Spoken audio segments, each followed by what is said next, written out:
देखिए किस तरह के आरोप लगा रहे हैं। ये मैं लेकर आया हूं, आईएमएफ की रिपोर्ट है 2025। आईएमएफ की रिपोर्ट ये कह रहे हैं कि अरविंद सुब्रमण्यम की बात करेंगे, कभी रघुराम राजन की बात करेंगे कि जीडीपी जो है आप इन्फ्लेट कर रहे हो। ये आईएमएफ की रिपोर्ट है और आईएमएफ की रिपोर्ट में पढ़ देना चाहता हूं सभापति महोदय कि यूनाइटेड स्टेट का जो जीडीपी है वो 30.62 ट्रिलियन डॉलर है और उसका जीडीपी ग्रोथ जो है वो 2%। चाइना जो है उसकी इकोनॉमी 19.4 ट्रिलियन है और उसका जो जीडीपी ग्रोथ है वो 4.8%। और जर्मनी का 5 ट्रिलियन है, उसका जीडीपी ग्रोथ 0.2% है। और भारत जो अब चौथी अर्थव्यवस्था है, इसकी इकोनॉमी 4.53 ट्रिलियन है और इसका जीडीपी ग्रोथ 6.6%। आप दुनिया को झुठला रहे हो, आईएमएफ को झुठला रहे हो, वर्ल्ड बैंक को झुठला रहे हो।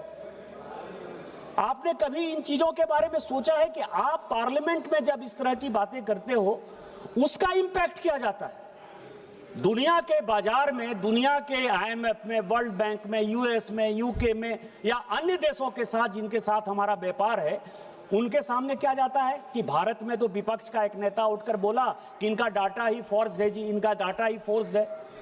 डाटा तो आपका फोर्स था। कभी आपने देखा कि 2008-9 में जिस तरह के हालात आपने पैदा किए, मैं स्टैंडिंग कमेटी फाइनेंस का सदस्य रहा सभापति महोदय, 2010 में इनका जीडीपी ग्रोथ 2.3%, 2011 में 3.2%, 2012 में 2.7%, 2013 में 3.4%। और जब इनको लगा कि इकोनॉमी की ये हालत रही तो हमारा क्या होगा, क्योंकि अटल जी छोड़कर गए थे तो उस वक्त हमारी इकोनॉमी 9% पर बढ़ रही थी। जब 2004 में अटल जी छोड़कर गए तो इन्होंने जो है जीडीपी का जो मापदंड था उस मापदंड को पलटकर किसी तरह उसको 5% कर पाए 2014-15 के। आप अपनी तरह ही लोगों को समझते हो। इसी तरह से हम चौथी अर्थव्यवस्था बने और 2027 में जो माननीय प्रधानमंत्री जी और वित्त मंत्री जी का टारगेट है कि हमको तीसरी अर्थव्यवस्था बनना है, क्या इसी तरह के फोर्स डाटे से बन पाएगा? कभी तो शर्म करिए। आज जो है पेट्रोल डीजल की बात कर रहे हैं, मैं इस सदन के माध्यम से, चूंकि मैं इस पर चर्चा कर चुका हूं और मैं फाइनेंस बिल पर ही आऊंगा, मैं चर्चा करना चाहता हूं सर कि आप जो है आपने इस देश की इकोनॉमी को किस आधार पर छोड़ा और माननीय वित्त मंत्री जी ने या हमारी सरकार ने किस तरह से आगे किया। पेट्रोल डीजल के दाम बढ़ रहे थे, 2011-12 के बाद बेतहाशा पेट्रोल डीजल के दाम बढ़ गए। आपने जो है दुनिया भर में चुनाव जीतने के लिए, पूरे राज्य में चुनाव जीतने के लिए यह कहा कि हम पेट्रोल, क्योंकि लेफ्ट का बहुत असर था आपके ऊपर, कि हम पेट्रोल डीजल के दाम नहीं बढ़ाएंगे। उन्होंने क्या किया सर? उन्होंने एक ऑयल बॉन्ड स्टार्ट किया, ऑयल बॉन्ड, जिसका कि कंपनसेशन हमको 5 साल के बाद, 7 साल के बाद, 10 साल के बाद, 12 साल के बाद। कल मैंने अखबार पढ़ा कि 12 साल के बाद भारत सरकार में मोदी जी के भरोसे आप कर्जा बढ़ा के दर्जा जो है आपने बढ़ा दिया, कर्जा लेके दर्जा बढ़ा दिया। गोल्ड बॉन्ड जो है आपने 50,000 करोड़ का जो है गोल्ड बॉन्ड हमारे भरोसे डाल दिया, प्राइवेट पार्टी को गोल्ड बॉन्ड दे दिया, उसको इंटरेस्ट आपने 8% से देके 10% दे दिया। क्या आप कर रहे हो? आज हम क्या कर रहे हैं? आज मैं आपको एक डाटा बताना चाहता हूं सर कि दुनिया क्या हो रहा है। यूएस अपने आप को नंबर 1 इकोनॉमी मानता है और हमने भी जो जीडीपी बढ़ा वो बढ़ा। इस मिडिल ईस्ट के वार के बाद, ईरान के वार के बाद अमेरिका में गैस और डीजल के प्राइस जो है वो 20% बढ़े। कंबोडिया में, एशियन कंट्री की बात मैं कर रहा हूं, 68% बढ़े हैं। वियतनाम में 50% बढ़े हैं। सिंगापुर जो कि एशिया का सबसे बढ़िया इकोनॉमी माना जाता है, 16% बढ़े हैं। दुबई जो वर्ल्ड का सेफेस्ट सिटी माना जाता था सर, वहां 23% बढ़ा है। पाकिस्तान में तो 4 दिन का छुट्टी हो गई, 4 दिन का काम होता है, 3 दिन छुट्टी हो गई सर। स्कूल कॉलेज बंद हो गए और वहां जो है 30% बढ़ा है। और यदि हमने नहीं बढ़ाया तो आपको क्या लगता है कि चुनाव के लिए नहीं बढ़ाया? मोदी जी जो है चुनाव के लिए काम करते हैं। हमने यदि आम जनता को राहत दी है, यदि हमने पेट्रोल डीजल के दाम नहीं बढ़ाए हैं, यदि हमने गैस के दाम नहीं बढ़ाए हैं, यदि हम पूरी दुनिया से, जैसे कहा कि पहले 27 देशों से हम सोर्स करते थे पेट्रोल डीजल और गैस को, आज हम 41 देशों से सोर्स कर रहे हैं, और जहां भी सस्ता मिलेगा वहां हम जाएंगे और वहां हम आम जनता को जो है सस्ते दर पर पेट्रोल डीजल ये करेंगे, उसको बढ़ाई करने के बदले आप उसकी शिकायत कर रहे हैं। आपको इस बजट में कुछ दिखाई नहीं दे रहा है। अब इस बजट की जो मुख्य बातें हैं सर, फाइनेंस बिल की, क्योंकि आज मैं कोई पॉलिटिकल चर्चा नहीं करना चाहता, आज मैं केवल और केवल वित्त विधेयक पर चर्चा करना चाहता हूं। सबसे पहला जो आम जनता के लिए ये सरकार सबका साथ, सबका विश्वास, सबका प्रयास, सबके सद्भाव के लिए है सर। सबसे पहले जो है, जब भी चुनाव का समय आता था या जब भी हम पार्लियामेंट में जीत कर आते थे, तो आम जनता को लगता था कि हमारा टैक्स का जो पर्सनल टैक्स का एग्जम्पशन है वो 4 लाख हो जाएगा कि 5 लाख हो जाएगा कि 6 लाख हो जाएगा कि 7 लाख हो जाएगा। पिछले साल, और मैं आपको बताऊं कि माननीय प्रधानमंत्री जी और माननीय श्री निर्मला सीतारामन जी ही इस तरह का काम कर सकती थी। अनएक्सपेक्टेडली, किसी को कुछ नहीं पता था, 12 लाख रुपए का टैक्स एग्जम्पशन हमने किया, और उसको अभी हमने फिर से कंटिन्यू। हम रोज यहां चर्चा करते रहते हैं सर, इस टैक्स फाइनेंस बिल में रोज चर्चा करते हैं कि हम जो है, और गडकरी जी बराबर बोलते रहते हैं कि दुर्घटना हो जाती है, एक्सीडेंट हो जाता है, लाखों लोग जो है प्रत्येक साल मारे जाते हैं। यहां चर्चा करके उसकी छुट्टी पा लेते हैं।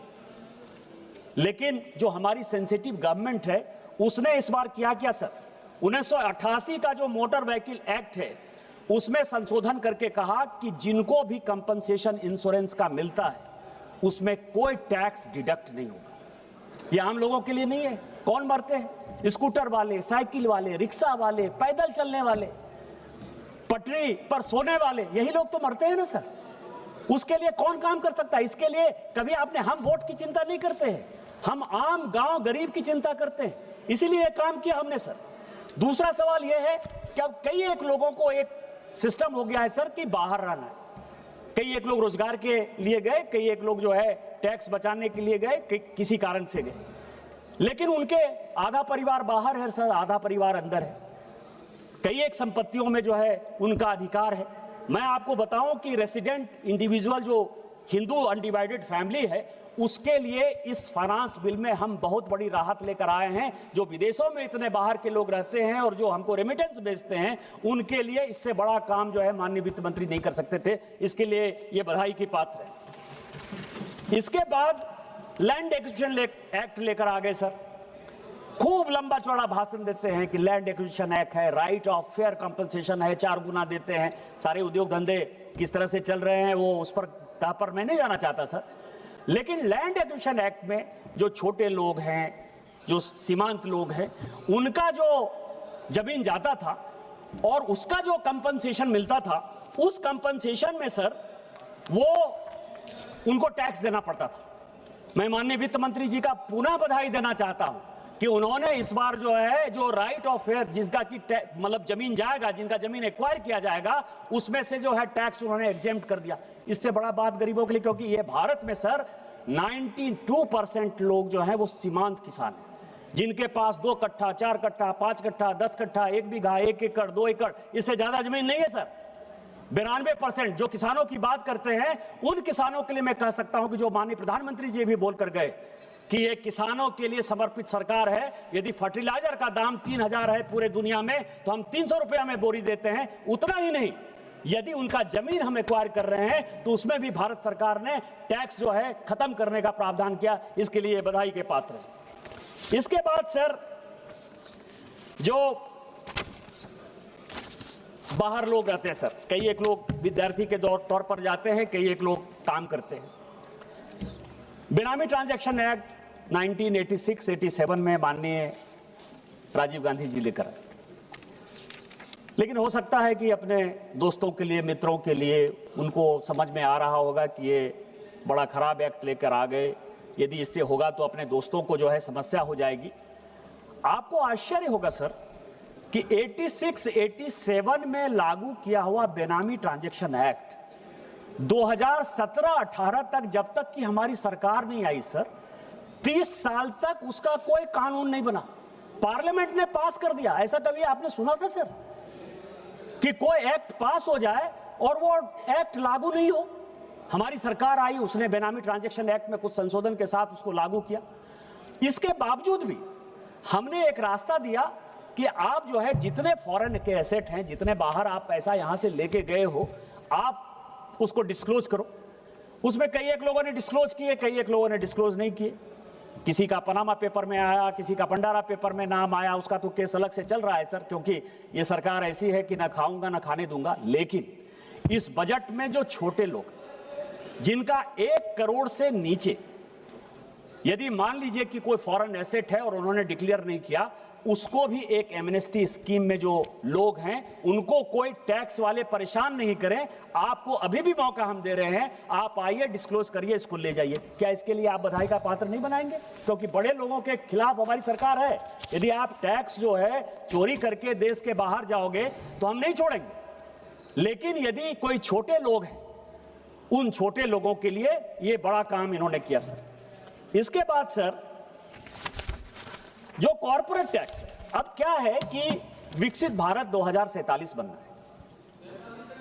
हम ये कह रहे हैं कि 2047 में हम पहले या दूसरे नंबर की इकोनॉमी होंगे, क्योंकि जर्मनी तो 5 ट्रिलियन पर है, हम 4.53 पर हैं, तो मुझे लगता है कि 2027 में हम तीसरी इकोनॉमी हो जाएंगे। हमारा जो मुकाबला है वो चाइना के साथ है, जो अभी लगभग 20 ट्रिलियन के आसपास है, और उसके बाद अमेरिका जो है 30 ट्रिलियन के आसपास है। हम एक टारगेट बनाए हुए हैं कि 2047 में हम लगभग 40 से 50 ट्रिलियन तक पहुंचे, नंबर 1 नंबर 2 की स्थिति में पहुंचे। इसमें जो मेक इन इंडिया का एक नारा है कि हम यहां के प्रोडक्शन बनाएंगे, यहां के लोगों को रोजगार देंगे, यहां का डेवलपमेंट करेंगे, उसमें जो विदेश के लोग आएंगे या अपने लोग जो इन्वेस्ट करेंगे, उनका मुकाबला एशिया में किससे है सर? चाइना जो है, चाइना में हम सुनते हैं कि बड़ी R&D हो रही है, बड़े उद्योग धंधे आ रहे हैं। वैसे चाइना से भी माननीय वित्त मंत्री जी कई एक चीजें खींच कर लेकर आ गई हैं, जैसे कि मोटर के प्रोडक्शन। अब FTA जो हमने साइन किया है सर, उसमें मोटर का प्रोडक्शन हमारे यहाँ होगा। हम यहाँ मोबाइल के सबसे बड़े एक्सपोर्टर हो गए हैं। लेकिन हमारा मुकाबला किससे है? चाइना में टैक्स है या नहीं है, दुनिया में कोई नहीं जानता सर। सिंगापुर जो एक देश है, वहां टैक्स मुश्किल से 15 से 16%, 17%। दुबई जो है, कई एक जगह टैक्स है, इनकम टैक्स है, कई एक जगह कॉर्पोरेट टैक्स है, टैक्स नहीं भी है, मतलब 7-8% के आसपास है। यदि अपने को इन्वेस्टमेंट अट्रैक्ट करना है तो सबसे पहला काम क्या होगा? सबसे पहला काम क्या होगा कि जो बिजनेसमैन है उनको एक ऐसा साधन दे। मैं इसलिए कह रहा हूं कि एक सरकार हमने देखी सर 2011 में, जो कि सुप्रीम कोर्ट ने वापस कर दिया, कि वोडाफोन एसआर का जो है टैक्स का रिटर्न का बात आने लगा, तो इसी पार्लियामेंट में, चूंकि उस पार्लियामेंट का मैं सदस्य था सर, रेट्रोस्पेक्टिव टैक्स लेके आ गए। पूरी दुनिया में कहीं भी पीछे से टैक्स नहीं लगता है सर। इसीलिए कि जो इन्वेस्टमेंट होता है, इन्वेस्टर को यह पता होता है कि हम जो काम करने वाले हैं या अपना पैसा लगाने वाले हैं उसमें क्या टैक्स मिलेगा। इन्होंने जो है 2011 में रेट्रोस्पेक्टिव टैक्स लेकर आ गए, जिसके कारण पूरी दुनिया में 2G हो गया, 3G हो गया, कोलगेट हो गया, इतने स्कैम हो गए। उसके बाद इस तरह का जो गब्बर सिंह टैक्स आ गया सर, इस टैक्स ने ऐसी हालत कर दी कि बाहर के लोग हमारे यहां इन्वेस्ट करने से मना कर दिए। जब हमारी सरकार आई तो माननीय मोदी जी ने एक आश्वासन दिया कि हम जो आज आपको टैक्स दे रहे हैं, कोई रेट्रोस्पेक्टिव टैक्स नहीं होगा, जो भी टैक्स होगा वो प्रोस्पेक्टिव टैक्स होगा। और कॉर्पोरेट के लिए आपको ध्यान हो कि 2016-17 का यदि बजट आप ध्यान देंगे तो हमने जो है कॉर्पोरेट टैक्स को जो है 27-28% पर ला दिया, क्योंकि हमको कंपीट एशियन कंट्री से करना है और उसमें आगे बढ़ाना है। इसमें taxation of non resident corporate tax में सर, और जो ट्रांसफर प्राइसिंग है, जो दूसरे देश के लोग हमारे यहाँ इन्वेस्ट आएंगे, इसका जो है डेट और जो लिमिटेशन है, ये दोनों हमने बदला। और इसके कारण विकसित भारत 2047 में हम आगे बढ़ेंगे। इसके लिए मैं माननीय वित्त मंत्री जी को है बधाई और धन्यवाद देना चाहता हूं कि आपने इतना बड़ा काम किया। और इसमें तीसरी जो है सेफ हार्बर टैक्स और चौथा एडवांस प्राइसिंग एग्रीमेंट, ये दोनों चीजों के ऊपर जो है ये पूरे के पूरे फाइनेंस बिल में वित्त मंत्री जी ने है टैक्स को बहुत राहत दी है सर। इसके बाद एक मिनिमम अल्टरनेटिव टैक्स है, जिसको कि टैक्स घटाया है सर, 18% था उसको 14% लेके आए। अब मिनिमम अल्टरनेटिव टैक्स ये था सर कि कई एक इंडस्ट्री ऐसी थी जिसको कि राजीव गांधी जी, माननीय राजीव गांधी जी टाइट करना चाहते थे। उनको लगता था कि ये पैसा कमा रहा है, कांग्रेस पार्टी को पैसा दे रहा है कि नहीं दे रहा है, देश में पैसा नहीं दे रहा है, टैक्स नहीं दे रहा है। तो 87 में ये जानने का सवाल है, मतलब इतिहास समझिए कि मिनिमम अल्टरनेटिव टैक्स कब आया। मिनिमम अल्टरनेटिव टैक्स ये है कि आपको प्रॉफिट कितना हो रहा है नहीं हो रहा है, लेकिन आपको मिनिमम इतना टैक्स भारत सरकार को देना पड़ेगा। ये मिनिमम अल्टरनेटिव टैक्स का सीधा सीधा छोटा सा मतलब है। मिनिमम अल्टरनेटिव टैक्स सर 1987 में इसी पार्लियामेंट ने पास किया। उसके बाद सारे कॉरपोरेट के साथ जो है इनकी बातचीत हो गई, और वो जब तक कि 89 तक इस देश के प्रधानमंत्री रहे सर, वो केवल जिसको कहते हैं ना कि वो दिखा दिया आपको शेर खाएगा, शेर खाएगा, शेर खाएगा बकरी का, उसी तरह से कांग्रेस दिखाती रही और जितना चंदा है वो चंदा लेती रही सर। मिनिमम अल्टरनेटिव टैक्स लागू ही नहीं हुआ। और मिनिमम अल्टरनेटिव टैक्स जब बाद में लागू हुआ, उसका ये हुआ जब माननीय अटल जी आए, तो अटल जी ने एक बड़ी अच्छी पॉलिसी बनाई कि चाइना कैसे डेवलप हो। चाइना को डेवलप करने के लिए या यूएस को डेवलप करने के लिए क्या क्या चीजें हुई, तो 3 चीजें थी सर कि स्पेशल इकोनॉमिक जोन बनाया, एक्सपोर्ट ओरिएंटेड यूनिट बनाया और डोमेस्टिक टैरिफ यूनिट बना। 3 चीजें जो है कंपनियां बनती हैं, डीटीए, ईओयू और एसीजेड सर। एसीजेड जब खूब फुल फ्लेज्ड बढ़ने लगा 2004 तक, उसके बाद हमारी सरकार हट गई सर। एसीजेड पर विशेष तौर पर माननीय चिदम्बरम जी ने मिनिमम अल्टरनेटिव टैक्स लगा दिया। इसके कारण आप समझिए कि पूरा का पूरा जो एसीजेड का जो कॉन्सेप्ट था वो पूरा का पूरा खत्म हो गया। और इस मिनिमम अल्टरनेटिव टैक्स के कारण हम बहुत ज्यादा आगे नहीं बढ़ पा रहे। इस पर rationalisation of minimum alternative tax इतने वर्षों के बाद माननीय वित्त मंत्री जी लेकर आई हैं, इसके लिए क्या हम बधाई नहीं देंगे? क्या 2047 विकसित भारत बनाने के लिए यदि हम कॉर्पोरेट को आगे बढ़ाने के लिए, रोजगार को आगे बढ़ाने के लिए, किसी कंपनी को आगे बढ़ाने के लिए, कंपनियां जब तक नहीं आएंगी, जब तक हमारे यहाँ इन्वेस्टमेंट नहीं होगा, तब तक हम रोजगार कैसे देंगे, टैक्स कैसे देंगे, लोगों का विकास कैसे होगा? आज सारे सांसद जो है सीएसआर के बारे में चर्चा करते रहे सर। सीएसआर कांग्रेस लेकर नहीं आई 2013 में, सीएसआर हमारी कमेटी लेकर आई। स्टैंडिंग कमेटी के चेयरमैन भारतीय जनता पार्टी के यशवंत सिन्हा थे, मैं उसका मेंबर था। शिव कुमार उदासी हमारे दोस्त यहाँ नहीं है, भरतरी महताब साहब थे। हम लोगों ने, गुरदास दासगुप्ता सीपीआई के थे सर, वो अब नहीं है। हम चारों ने जो है मिलकर एक प्रेशर बनाया कि सीएसआर, क्योंकि हम जिस इलाके से आते हैं, कोयला हमारे यहाँ से आप ले जाते हो, पावर प्लांट हमारे यहाँ से दूसरे जगह बनता है, और हम केवल जो है धूल और मिट्टी खाते हैं। हमारे क्षेत्र का कैसे विकास होगा? सीएसआर का पूरा पॉलिसी जो है वो हमारी कमेटी, स्टैंडिंग कमेटी ने बनाई सर, किसी सरकार को कुछ नहीं जाता है। और उस सीएसआर की पॉलिसी को कितना बढ़िया ढंग से इंप्लीमेंट करना है वो हमारी मोदी जी की सरकार कर रही है, और वो बधाई के पात्र है। और उसके लिए जो है सर ये मिनिमम अल्टरनेटिव टैक्स, सीएसआर, इन सबों के लिए हम उनको बधाई देते हैं। इसके बाद सर इस बार जिस दिन बजट आया उस दिन क्या हुआ कि शेयर मार्केट जो है वो प्राइस धड़ाम से गिरने लगा। कई एक लोगों को लगा कि बजट अच्छा है, बजट खराब है। मैं बाहर निकला सर और मैंने कहा कि कुछ नहीं है। माननीय वित्त मंत्री जी ने एक बड़ा रैशनल जो है, जिसको कहते हैं कि सिक्योरिटी ट्रांजैक्शन टैक्स है क्या सर? शेयर मार्केट ऊपर बढ़ रहा है, नीचे बढ़ रहा है, किसका पैसा है, किसका नहीं पैसा है, किसी तरह का जो है आप समझिए कि कोई लीगल फ्रेमवर्क है, लेकिन लीगल फ्रेमवर्क में कोई बहुत ज्यादा दबाव नहीं। हमारी सरकार का एक बड़ा विषय है जो लगातार वित्त मंत्री जी कर रही है प्रधानमंत्री जी के नेतृत्व में, कि लोगों को जेल नहीं जाना पड़े, और जेल नहीं जाना पड़े तो जो इकोनॉमिक ऑफेंडर हैं उनको, या जो इकोनॉमिक चोरी करना चाहते हैं उनको हम सही रास्ते पर लेकर जाए।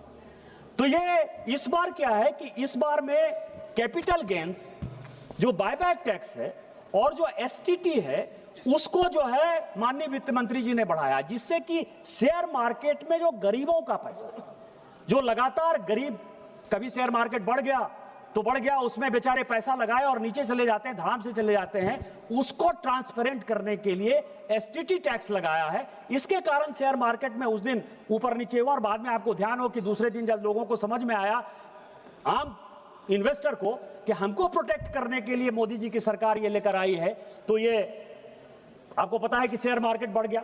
इसके लिए इस फाइनेंस बिल में जो लेकर आए हैं उसके लिए निश्चित तौर पर हमारी सरकार जो है वो वाहवाही की पात्र है सर।